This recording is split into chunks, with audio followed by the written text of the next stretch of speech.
Welcome to The Right Focus, a podcast for writers, newbies, and veterans, and everyone in between. We're hosted by M.A. Lee with the assistance of Remy Black and Edie Rooms, all from Writers Inc. books. Our focus is productivity, process, craft, and tools. Each episode lasts as long as it takes to fix a quick dinner, grab a short commute, or take a brisk walk. Resources and links are in the show notes. Visit us at therightfocus.blogspot.com. Now, on to this week's episode.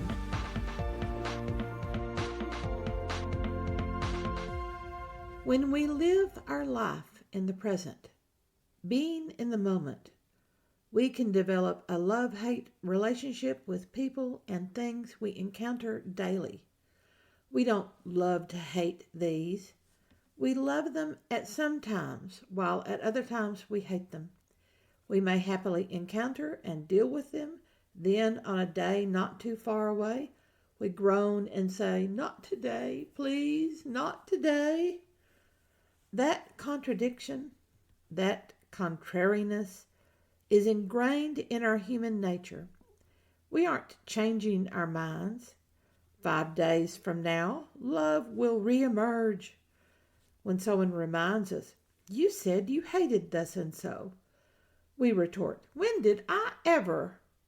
Conveniently forgotten.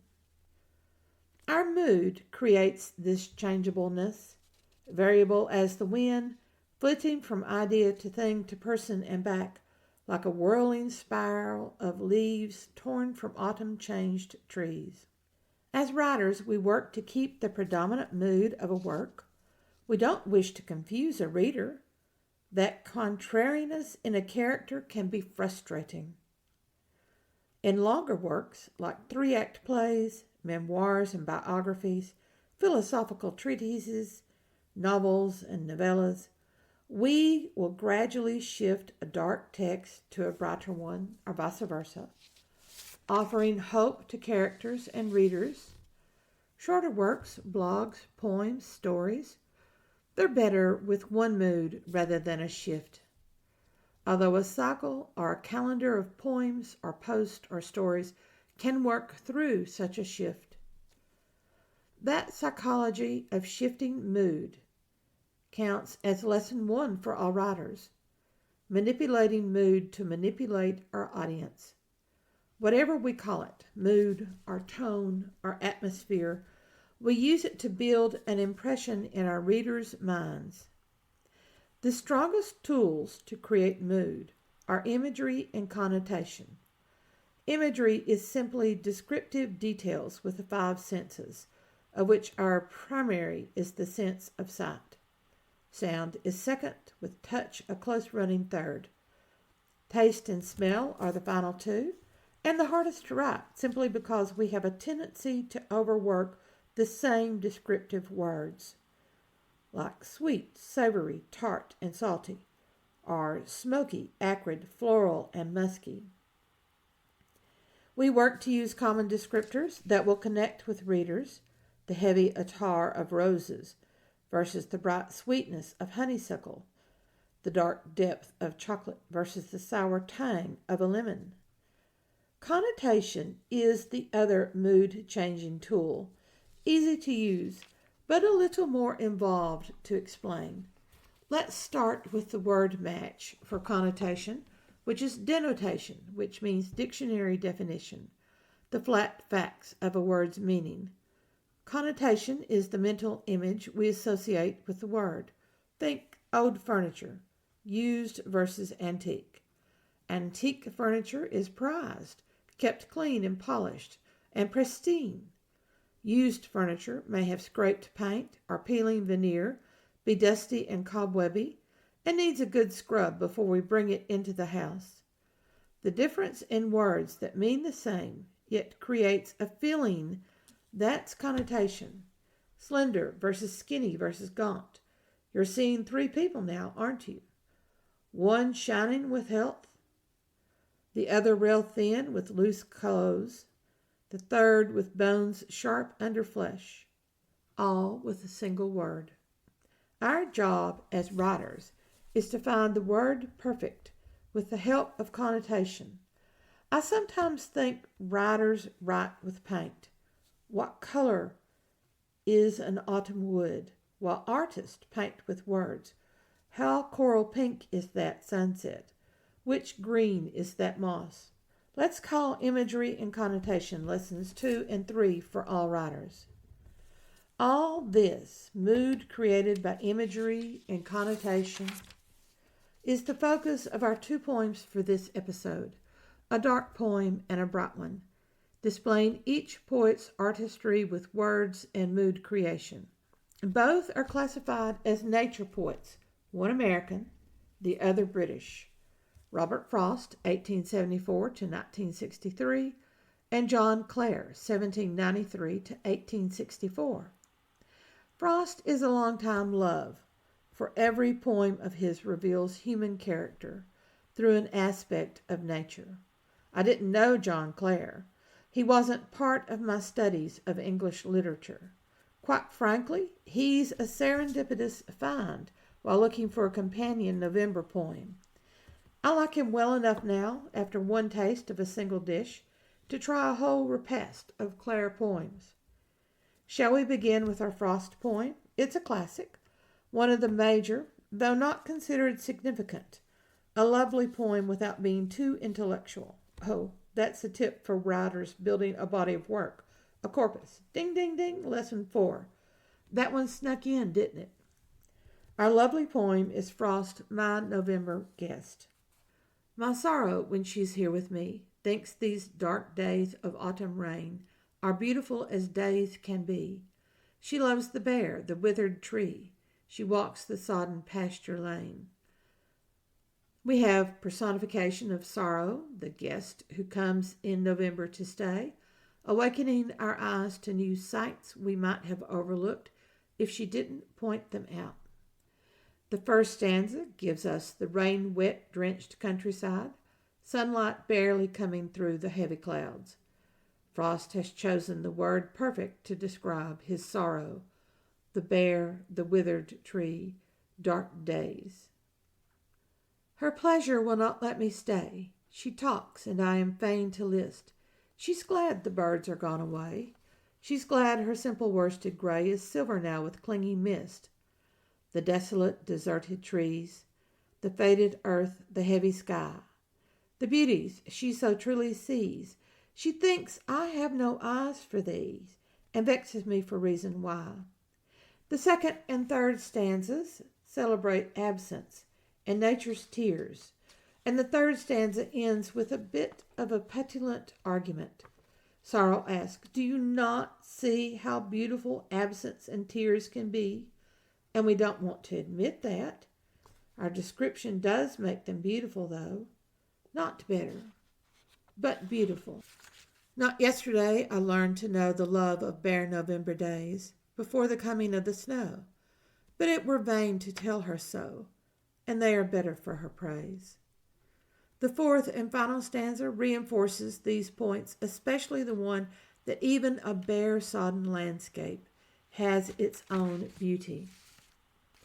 Frost is a classic poet for his use of high structure, a rhyme scheme, a meter we barely even notice, iambic tetrameter. That's the mark of a master poet, to craft a poem that we do not notice is crafted. The classic literary devices of structure, alliteration, and anaphora. When most of Frost's contemporary poets were oft swinging it with free verse, or a type of concrete verse, or some other kind of experimentation, he worked in classic structures, sonnets, blank verse, iambic pentameter, and more.